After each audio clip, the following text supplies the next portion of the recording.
సభా సంప్రదాయాలను కూటమి ప్రభుత్వం తుంగలోకి తొక్కుతుంది అన్నారు బొత్స సత్యనారాయణ. ప్రజాస్వామ్య విలువలకు కూటమి ప్రభుత్వం తూట్లు పొడుస్తోందని, ప్రతిపక్షాల గొంతు నొక్కుతుందన్నారు. 5 కోట్ల ప్రజలు మనల్ని చూస్తున్నారనే స్పృహ టీడీపీకి లేదన్నారు బొత్స. సభా సాంప్రదాయాన్ని, చట్టాలని, ఉన్న నిబంధనల్ని ప్రకారం నడుచుకోవాల్సిన అవసరం ఉంది. ప్రతిపక్షం కూడా నడుచుకుంటుంది 100%. కానీ ఎక్కడి నుంచి చిన్న చిన్న ఉన్నా దాన్ని పాలకపక్షం సవరణ చేయాలి. కానీ దురదృష్టం ఎక్కడ వచ్చి పాలకపక్షానికి అది లేదు.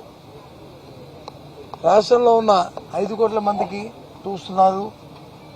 5 కోట్ల మందికి మనం బాధ్యత వహించాలి, మన అకౌంటబిలిటీ అని ఈ కూటమి ప్రభుత్వానికి, ముఖ్యంగా ఎన్నిపోటీ పార్టీ అని తెలుగు ఎన్నిపోటీ పార్టీకి, చంద్రబాబు నాయకత్వం ఉన్న ఎన్నిపోటీ పార్టీకి ఉన్న సభలో మేము మెంబర్ రావడం ఏమే, ఎందుకు భగవంతుడా మాకు అవకాశం ఇచ్చావు, ఇలాంటి సభ సాంప్రదాయాలు తెలియని వ్యక్తుల దగ్గర ఎందుకు మాకు ఇచ్చే అవకాశం ఇచ్చి మమ్మల్ని లోను కూర్చోబెట్టావు దేవుడా అని చెప్పి మేము బాధపడుతున్నాం.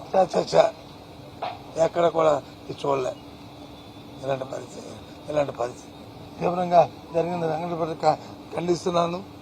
దానికి ఏ విధంగా ఆ కూటమి మరి ఆ నాయకులు గౌరవించుకుంటారో, ఆ వెన్నుపోటు పార్టీ ఆ పెద్దలు ఏ విధంగా దానికి గౌరవించుకుంటారో ప్రజలకే సమాధానం చెప్పాలి.